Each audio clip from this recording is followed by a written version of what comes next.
Not long after Chioma'S victory over Obinna, Emeka and Chioma were gisting one day when Emeka asked Chioma how she met her husband. Chioma'S mind flashed back to when she was 18 years old, to that visit to her aunt that shaped her life. She remembered how beautiful she was then. Chioma blushed, wearing this mischievous smile as memories flashed through her mind. A young Chioma'S visit to her aunt would become a turning point in her life.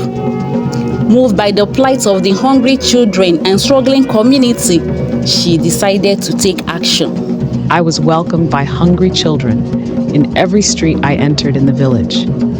They would cluster around me expecting gifts and food. Their love moved me to do something to change the narrative. With a mischievous glint in her eyes, she concocted a plan.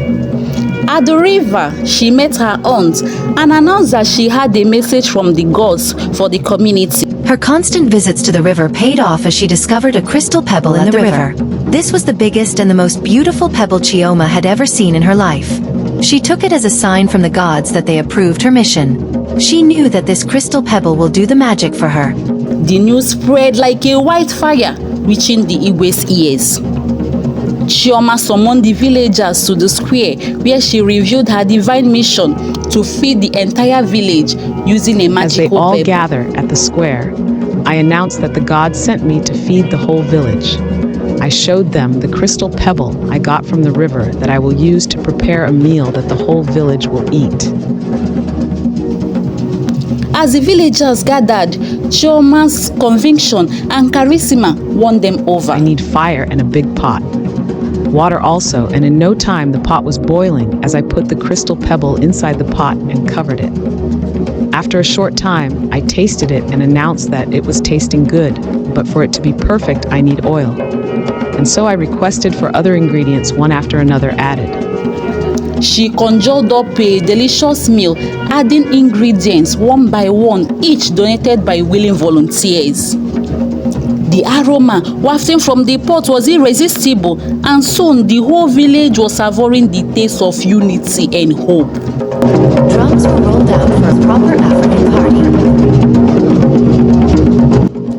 Unbeknownst to Chioma, her selfless act had caught the attention of Emeka, a youth corps member in the village.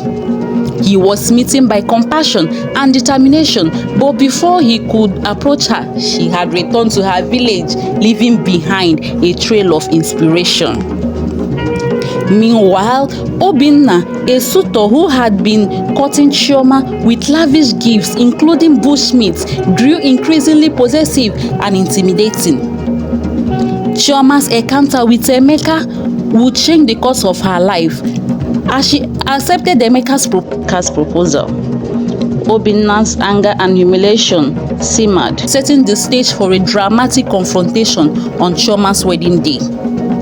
The battle line has been drawn, and the fate of Chioma's happiness and fulfillment hung in the balance. Would she find love with Emeka, or would Obinna's bitter resentment tear them apart? Thanks for watching.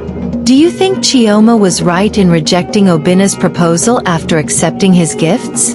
Let us know in the comments section. Please subscribe to the channel and turn on the notification bell to know when we post videos. Stay with us as Chioma fights a malevolent creature in episode 4.